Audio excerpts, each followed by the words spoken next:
Alumni Connect, podcast, ki uspešne zgodbe alumnov ekonomske fakultete pripelje med vas. Ne zamudi in se pokonektaj z nami. Dobrodošli v današnji epizodi Alumni Connect. Z nami je Alma Liber, alumni ekonomske fakultete. Zaposlena je v Centru poslovne odličnosti ekonomske fakultete. Med drugim nam bo povedala tudi, kako je doživljala neželeno selitev iz rojstnega kraja v Slovenijo in kako je pri tem že od nekdaj reševalo izobraževanje. Alma, hvala, da si naša današnja gostja. Pa za začetek eno klasično vprašanje. Zakaj si se odločila oziroma kdaj si se odločila za študij na ekonomski fakulteti? Ja, hvala, Mojca. Veliko čast in veselje mi je, da sem bila povabljena v ta podcast. Mene že od nekdaj, že kot otroka, me je zanimalo ogromno stvari. In tudi bi rekla, da so mi šli tako družboslovni predmeti kot naravoslovni. In potem, ko je prišla odločitev, kaj zdaj pač v gimnaziji, kaj zdaj izbrati si, po tiste 3 točke, študij, kam, kako. No, se spomnim, da sem potem tako malce pred temi vpisom, večkrat sem gledala televizijo in so me res vedno v bistvu fascinirali ljudje oziroma govorci na televiziji, ki so se več ali manj dotikali nekako teh ekonomskih tematik. Ker so vsi v teh svojih govorih so seveda uporabljali številke, statistiko, hkrati pa tudi je bilo vedno neko ozadje, tipo poznavanje zgodovine, sociologije in vsega tega. In to je res mene skozi celoten mojo pač šolanje, res so me pač zanimale tako, matematika, kemija, fizika kot sociologija, psihologija, jeziki so mi blazno dobro šli. In takrat sem potem rekla, ker sem gledala ponovadi takšna poročila, pa to pa sem rekla, pa te mi delujejo taki pametni ljudje, te ekonomisti. In tako nekako je prišla potem tudi ta moja odločitev, ravno iz te, v bistvu, ker sem bila tako, in sem še zmeraj tega radovednega duha sem, in sem nekako rekla, mogoče bi ekonomija in študij na ekonomiji, na ekonomski fakulteti bi mi mogoče malce potešil ta moj radovedni duh in tako se je temu tudi izkazalo. In se prav spomnim, da sem pod prvo in edino izbiro napisala ekonomska fakulteta Univerze v Ljubljani. Super. Se pravi, potem si izbrala pa eno študijsko smer, vsem si mogla se odločiti, kaj si pa izbrala. Finance. Zelo zanimivo, ampak to je tudi mogoče iz onega časa, ker takrat je bilo to pač prepričanje, da najbolj iskan kader in najbolj plačan kader so bili takrat finančniki. Ampak moja karierna pot me pa nikoli ni glih direktno peljala v finančne vode, mi je pa dala blazno dobro popotnico in tudi podlago za potem kasnejši moj študij. Konec koncev na magistrskem študiju sem se pa potem odločila za mednarodno poslovanje in mi je bila super ta kombinacija, se pravi teh nekih hardcore, če temu lahko rečem, financ v kombinaciji z mednarodnim poslovanjem, ker sem ga v bistvu tudi na angleškem jeziku, v bistvu English track sem si takrat zbrala. Tukaj na ekonomski fakulteti. Tako, na ekonomski fakulteti. Ja, ampak v bistvu si pa bila tudi na študiju v tujini, Slovenija je že v bistvu zdaj več kot 20 let v programu Erasmus od leta 1999 in ti si bila tudi Erasmus študentka. Katero destinacijo si izbrala, katero šolo pa zakaj? Ja, mislim, da moja destinacija, katero sem izbrala, je še danes med top 3 destinacije za študijsko izmenjavo in to je bila Portugalska. Zdaj, moj razlog, zakaj Portugalska, je bil ravno v tem, da sem izbrala kar se da najbolj oddaljeno, še zmeraj pač evropsko državo, in to je bila takrat pač Portugalska, tako da se ne bi mogla spakirati za vikend in iti domov k mami na južno, če lahko tako temu rečem. To se pravi, izbrala sem si Portugalsko, prvo kot prvo, vedno sem si želela živeti v bližini morja. Kultura me je zelo privlačila, Portugalska, prav tako jezik, pa šola. Šola je takrat v tistem času, in še danes, spremljam to šolo, še danes preko LinkedIna in ostalih socialnih omrežij, blazno napredovala je in tudi v tistem času pač ponujali so zelo dobre predmete v angleškem jeziku, nekaj sem tudi izbrala, 2 sem v portugalščini, tako da so se mi res stvari super poklopile, in je bilo krasno, da sem imela to pač priložnost iti in zastonj, če lahko temu rečem, študirati v eni taki super državi, na eni taki super šoli. Tako da. Zdaj sem jaz tam slišala, da si ti 2 predmeta opravljala v portugalščini. Ja, Kako ti je to uspelo? Si že prej se učila portugalsko? Ja, tako je. Pač, preden sem šla na izmenjavo, sem vpisala tečaj portugalskega jezika. Takrat so ga ponujali na Šoltu, če se ne motim, se takrat imenoval. Ja. Šoltu, tako se pravi, par mesecev sem obiskovala, pa potem tudi tam sem jaz res pač mogoče malce živela neklasično Erasmus življenje v smislu tem, da sem se res ogromno družila z domačini. Ne. In tukaj jaz mislim, da sem imela, malce sem bila tudi v prednosti, preden sem šla na izmenjavo, sem bila tutorka na ekonomski fakulteti in preko tutorstva sem res tudi spoznala veliko portugalskih študentov, ki so prišli na izmenjavo. In tudi tam, potem, ko sem bila, sem res si nekako zadala, ker vedno je tako, ko sem opazovala takrat v mojih časih, ne, te študijske izmenjave, tudi ko so tujci prihajali k nam na izmenjavo, vedno je bilo tako, da si ponavadi nekako migriral k tistim, ki so iz iste države. Pač prišli pa kljub temu, da se predtem niste poznali, ampak sem pa se tako, prva točka skupna je bilo pač iz iste države. So in se potem kar migrirali in so skupaj držali. No. Moja misija, če lahko temu rečem, na izmenjavi je bila ravno ta. To se pravi, da se res pač probam, kar se da nekako vključiti inkorporirati v portugalsko kulturo, državo in res sem imela ogromno dejansko domačinov okrog sebe. Več domačinov v bistvu kot Erasmus, zdaj kar razmišljam. Ja.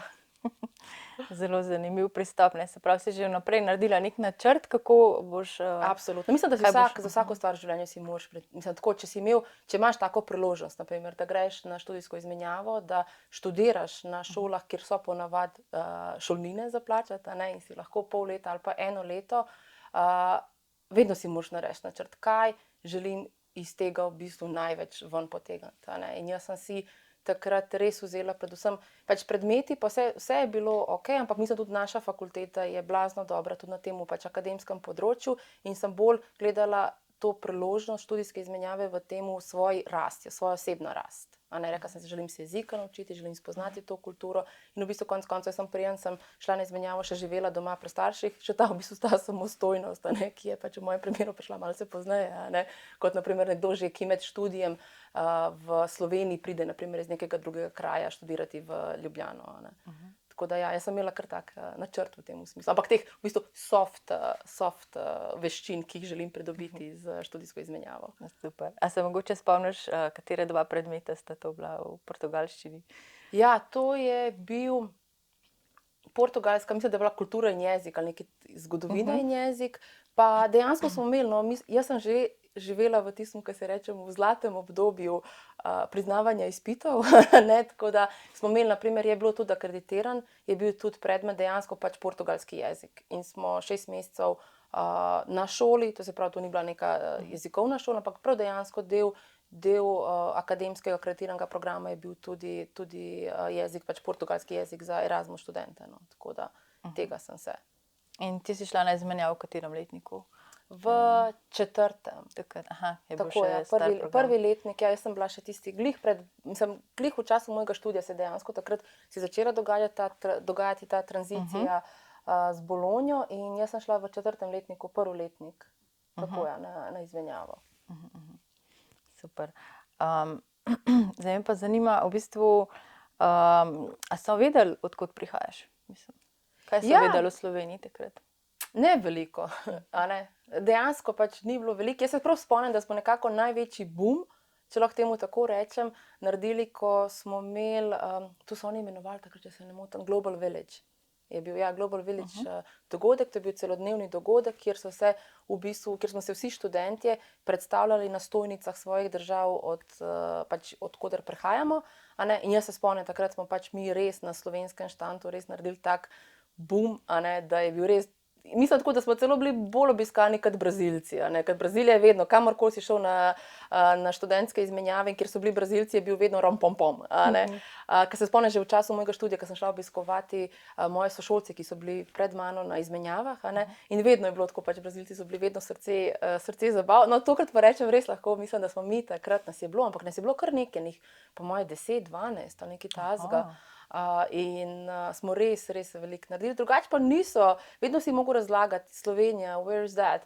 Ja, zraven Italije, Avstrije, tako da ja. Zelo zanimivo. In pa v bistvu za vikende si sigurno potovala naokoli, kam si kaj šla? Ja, ampak spet delala sem pač izlete več ali manj po Portugalskem. Tako da, ampak veš, enkrat, ko si v Lizboni, pač rataš malce len v smislu tega, ker toliko ti že samo mesto pač ponuja. Tako da se pač usedeš na avtobus in si, ne vem, čez pol ure ali pa še manj sem jaz imela do plaže, da si na Atlantskem oceanu, da lahko greš surfat. In tako res potem nimaš neke, jaz nisem imela neke take blazne želje, da bi se nekaj ogromno premikala, ker že mesto kot tako je tako čudovito in toliko ti enih stvari v bistvu pač ponuja, da spoznavaš in ja, bi rekla, da pol leta je še zmeraj bilo premalo zame, da bi ga še spoznala. Ja. Tako da ja, drugače smo te izlete, ko smo delali, smo res več ali manj smo delali po Portugalskem. Ne vem, smo šli pogledati najstarejše njihovo univerzitetno mesto, naprimer Coimbra, pol smo ne vem, Évora, tako pač, ampak to sem res pretežno tudi z lokalci. Sem šla tudi gledati nekaj tako, ne vem, kakšnemu prijatelju smo šli v neke vasi, ki pač zdaj, da me vprašaš, ne vem, kje so te vasi so bile, ampak ja, tako da res zelo tako lokalno okolje sem nekako tam zelo v bistvu spoznavala. A pa na magisteriju si se tudi odločila za izmenjavo? Ne, na magisteriju se nisem, zato ker sem takrat že začela delati. In jaz sem v bistvu potem izredno opravljala pri nas magisterij. Ampak sem pa delala takrat v mednarodni pisarni, vse so bile sodelavki in sem nekako imela spet ta svoj Erasmus doma, bi temu tako rekla. Ker se tudi nekako, tudi ta internacionalizacijo sem si jaz potem pripeljala domov, tako bom rekla. Ja, saj si omenila, da si šla na angleški program, na katerem v bistvu praktično vsi tuji redni in študenti na izmenjavi so upisani v ta program. Ja, in sem imela sošolce spet iz celega sveta. Ja, saj nekako so statistike tam 60-70 nacionalnosti, tako da na ekonomski fakulteti v bistvu že kaj več kot 10 let, tako mednarodno vzdušje. Zdaj, ene od prioritet Erasmusa so tudi to vključevanje študentov, vključevanje se pravi drugačnih, različnih študentov iz najrazličnejših vzrokov, ali so to ekonomski, socialni ali neki razlogi, in zdravstveni. In v bistvu je velik poudarek na temu, tudi ti imaš nekako to zgodbo, katero v bistvu smo se tudi danes zmenila, da boš delila z nami. Kako, na kak način si se ti v bistvu vključila tudi v izobraževalni sistem, ko si mogla pač prekiniti šolanje pa zapustiti državo v tvoji mladosti? Ja, jaz mislim, da ravno ta moja izkušnja, namreč jaz sem rojena v Bosni, katero sem morala zaradi vojne zapustiti. Na žalost moja zgodba ni bila taka, da sem lahko rečem, čez noč odšla od doma, ampak dejansko sem bila 9 mesecev v Sarajevu, preden smo potem uspeli varno priti v Slovenijo. In mislim, da ravno ta moja izkušnja v smislu, da življenje in stvari v življenju ne smeš jemati samoumevno. In tudi ena izmed teh stvari je pač šolanje. Izobrazba ni samoumevno. In mislim, da bi vsi mogli živeti v tem duhu, da je to naš privilegij. Jaz mislim, da tukaj smo mogoče mi včasih tudi v Sloveniji ratali razvajeni iz tega vidika, ker pa zdaj, če ne govorimo o vojni, ampak tudi tako pač pri nas je v narekovajih, bom rekla, zastonj. To se pravi, če se zdaj spet gledamo, ne vem, visoko šolstvo, ne rabimo plačevati šolnine kot take, in mi to jemljemo kot našo pač ja, včasih sploh ne zavedamo se, naprimer, če gledamo kakšne kolege, ki gledam ne vem, že iz Velike Britanije, da ne govorim iz Amerike, ki se potem res do konca življenja se morajo zakreditirati, da lahko odplačujejo študij, pač pri nas temu ni tako. In jaz mislim, da tudi ko zdaj gledam malo, če delam revizijo svojega življenja, bi tudi rekla, da vedno sem ostala nekako povezana tudi karierno v tem izobraževalni sferi. In mogoče tudi zaradi tega, ker sem v bistvu okusila, na žalost je bil zelo, zelo, zelo grenak priokus tega, je bil to, kako v bistvu tudi izobraževanje kot tako ni samoumevno. Jaz pač, ko se je začela vojna, jaz sem živela v majhnem mestecu Derventa, blizu meje s Hrvaško. In potem ravno, ko se je že nekaj začelo dogajati, smo se odločili, da gremo v Sarajevo, ker smo bili tega mnenja, kdo bo pa Sarajevo napadel, seveda ne bo vojna v Sarajevu. In pa smo pač prišli v Sarajevo in direkt se je vojna začela. Ja, in jaz se za čas, ko sem bila v Sarajevu, se nisem mogla izobraževati, zato ker ker nisem bila takrat vpisana v nobeno osnovno šolo v Sarajevu, pa tudi v tistem času, mislim, jasno, so se šole več ali manj dogajale po kleteh. In se prav spomnim, da sem izmed vseh svojih igrač, ki sem jih mogla pač pustiti, sem povzela s sabo v Sarajevo šolsko torbo. In sem se potem, pa še ta hudič je bil, da ko se je začela vojna, sem se jaz učila cirilice. Ker tam je bil tako sistem, pač prvi razred cirilica, potem drugi razred naprej latinica. In mene je glih v cirilice ujel. In jaz se prav spomnim, da sem sama sebi kot otrok sem si zadala cilj, spet nekako te plani moji, da se naučim latinice. In sem se potem ta čas vojne sem v bistvu izkoristila za učenje latinice. Tako da potem, ko sem prišla v Slovenijo, po 9 mesecih sem bila, če lahko temu rečem, vsaj tekoča, če ne v jeziku, v latinici, v pisanju in branju latinice. Tako da, in mislim, da me je ta izkušnja, me je tudi na en način, mislim, zaznamovala, v vsakem primeru zaznamovala, ampak tudi mogoče me je popeljala tudi v to mojo strast do deljenja znanja, in strast v temu, da želim biti pač ambasador tega, v bistvu, kako je znanje pomembno, kako se v bistvu skozi celo življenje se moramo izobraževati. In zaradi tega tudi zdaj, naprimer, kjer delam trenutno, mi je res tako pač fajn, ker promoviramo vse življenjsko izobraževanje. In v bistvu je res, tudi ko jaz vedno rečem, znanje, to je res pač taka neka dobrina, ki res naredi lahko svet in marsikoga še boljšega. Ja, zelo lepo si povedala. Si preskočila 5 mojih vprašanj, ampak vsem se bom malo vrnila na to selitev v Slovenijo. Če se spomniš, kaj je bil takrat kulturni šok zate, ko si šla prvič pol v šolo v Ljubljani? Ja, da ne rečem jezik, ker jaz potem, ko sem prišla v Slovenijo, prišli smo konec novembra, leta 2092, in jaz potem do naslednjega leta nisem hodila v šolo, ampak sem imela doma učiteljico, ki me je učila jezika. In se je mogoče tudi to zdaj, moj največji izziv in še danes je ta dvojina. To mi je že takrat predstavljalo, pa sem rekla, pa kaj s temi Slovenci, zdaj veš, eno jabolko in več jabolk, zakaj rabaš 2 in vse, To, pa ja, na začetku so bile res te anekdote, se prav spomnim, zato ker sem imela učiteljico doma. Se mogoče tudi danes včasih dobim, naprimer, kakšen komentar, da mogoče včasih malce preveč pravilno govorim, ampak jaz sem se res pač učila pač jezika iz nule, In se spomnim jaz sem prišla v 2. razred, in vem, ko so govorili tako, žajfa, ki je bil govor o žajfi. Kaj je to za vraga je žajfa? Se prav spomnim, sem tako dvignila roko, takrat smo še pravili tršica, kaj je to žajfa? Tako na milo, milo, Tako da pri temu jeziku, pa kulturni šok je bil, ampak jaz mislim, da takrat, da so ga predvsem bili deležni moji starši, ker takrat je vseeno tudi veljal, je nažalost tak nek stereotip, da je Bosna nerazvita država, In od tega ne vem, da so nam razlagali, kako se uporablja WC školjka, kaj so rolete in da ne govorim, Tako da ja, takrat je bil, še zmeraj smo bili tako deležni tega, kot danes mogoče, se tudi večkrat na žalost, ampak mislim, da je to velika žalost, da se primerjajo države Balkana kot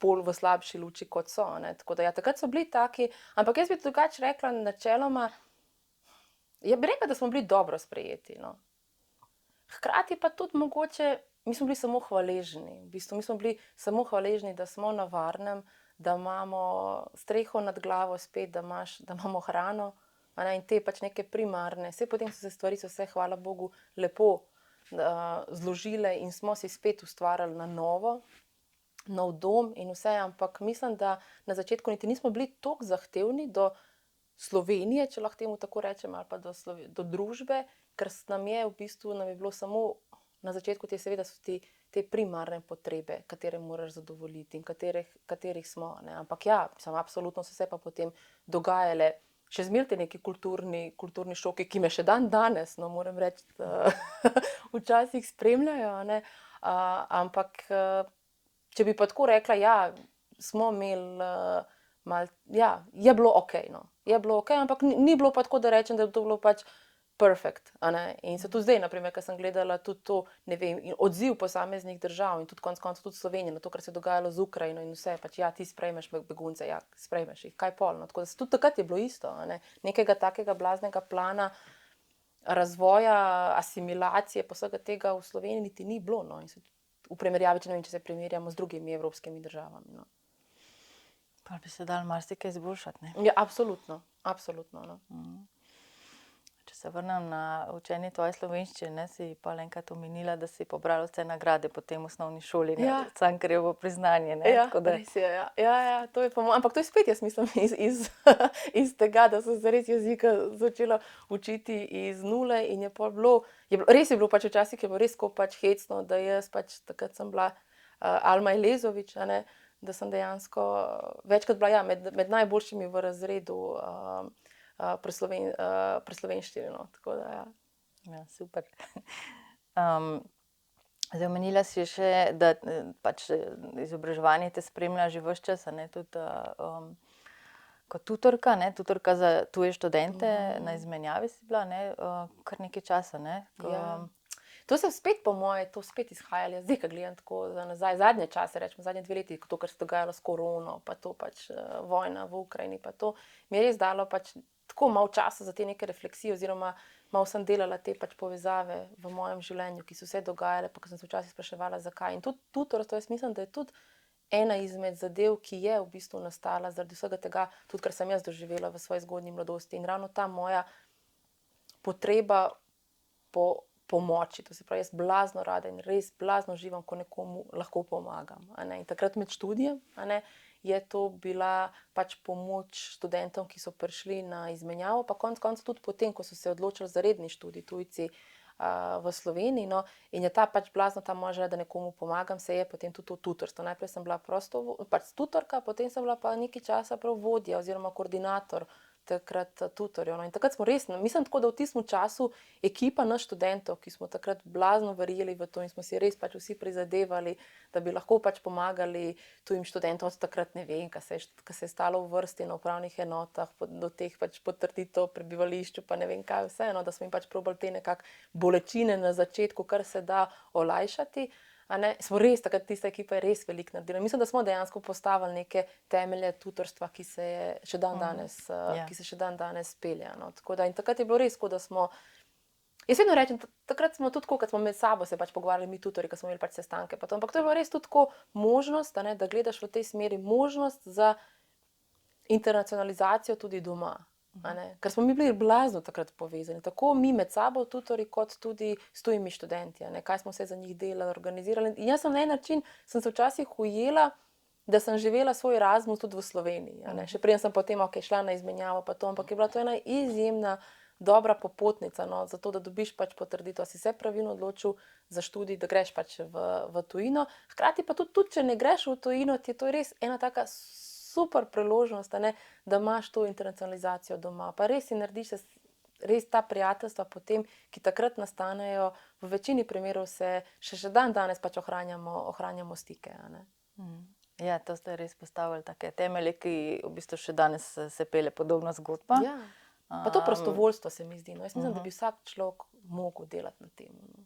Ker to je res ena taka, pač to najdeš pač zdaj, ja, ko imaš, odvisno pač seveda od obdobja življenja, v katerem si, a ne, kako si najdeš čas za to, ampak jaz mislim tako, da vsak od nas, če bi, a ne, si vzel čas, pa ali je to med študijem, ali pa potem, konec koncev kasneje, ko pomagaš starejšim pa to, no.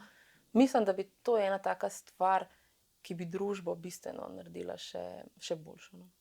To prostovoljstvo, ja. Res je. Kako pa danes ohranjaš stike z vsemi temi kontakti iz časa študija pa izmenjave? Dejansko preko socialnih omrežij, no. Čeprav takrat se spomnim, ko smo mi šli na izmenjavo, se je Facebook šele ratal pač tako pač aktiven, no, in smo še zmeraj pač povezani, sem pa kje so kakšni, ne vem, tudi pač preko LinkedIna dan danes, a ne, in tudi parkrat se je zgodilo, na primer, da sem koga tudi službeno, mislim, če smo rabili kakšen kontakt ali pa kaj takega, da sem rabila, na primer, iz neke države, pa sem se vedno spomnila prav, pa se ta je prihajal iz tam, pa to, pa sem že, na primer, da smo, na primer, tako kaj se pokonektali preko LinkedIna. Pol ene par let nazaj smo celo imeli, jaz sem imela z mojimi cimri en tak mini reunion, da smo se dobili v Italiji. Pa vmes so bili, nažalost, jaz nisem se mogla vseh udeležiti, ampak so bili te neke pobude za mini reunione, tudi v Lizboni, pa pač drugje po svetu, pa tudi tako, ko jih spremljam, na primer, če jaz nisem prisotna, ko gledam, na primer, te kakšne slike, pa to še zmeraj je, no, kljub temu, da smo zdaj vsi nekako v teh drugih vlogah, no, pač smo odrasli, ali kako to jim lahko rečem, ampak ja, so še zmeraj so, pač ne z vsemi, no, ampak So pa absolutno. To je pač taka neka izkušnja, ki te za celo življenje, bi rekla, zaznamuje. No? Absolutno. Kontakti za celo življenje, pa vsakeč, ko se dobite, se počutiš, kot da si še vedno študent. Ja, to pa res, to pa vsekakor. Da sploh ni bilo zdaj tega časa. Če vem, da smo ostali, jaz sem šla na izmenjavo, meni zdi 2007, 2008, nekaj takega je bilo, ne? Tako da, da smo ostali v tistem času. Ker se je zamrznil čas, tako, pa da se vedno v časovni stroj vrneš, 2007. To. Ja, in bi bil dober čas, ja, absolutno. Super. Kaj pa danes delaš? Kako mislim, tvoje delo, kako je povezano z izobraževanjem? Ja, delam na Centru poslovne odličnosti Ekonomske fakultete Univerze v Ljubljani in ravno to, kar sem prej omenila, ne, to se pravi, delamo na poslovnih izobraževanjih tako za posameznike, kot tudi za podjetja, svetovalni, konzultancy projekti, ne. Tako da in tudi preko tega mojega vsakodnevnega dela, ne, sem še zmer vpeta, prav to, kot sem rekla, pač v to izobraževanje in to znanje, ki ga, s katerim v bistvu res pač pomagamo v bistvu slovenski družbi, kot tudi posameznikom. Kje se pa ti izobražuješ, kje najdeš motivacijo? Motivacijo, ja, super je to, no, da imam možnost zaradi pač dela mojega, no, da se tudi sama udeležujem izobraževanj, katera pač organizira naš center. Na žalost, bom tako vedno rekla, pač še premalo, kot bi lahko se, ampak sem pa blazno res lahko in vesela in hvaležna, da pa delam v takem okolju, v takem timu, ki nas spodbuja. Ne? To se pravi, res imamo karkoli si zaželimo, ne vem, da sami pred sebi vidimo naprimer nek manko na nekem področju, kjer bi si želeli še dodatnega znanja, izobraževanja. Tukaj imamo res tako super pač podporno okolje, ki nam je ponujeno, da res potem zagrabimo, kar se da hitro in močno. Samo jaz res vedno pač tako rečem, se polka gledaš še premalo, kakor bi se dejansko lahko. Ne? In res je pač noro, no? Res je pač noro, da imaš možnost, naprimer na tedenski ravni, naprimer, če tako pač gledam, skoraj da na tedenski ravni imamo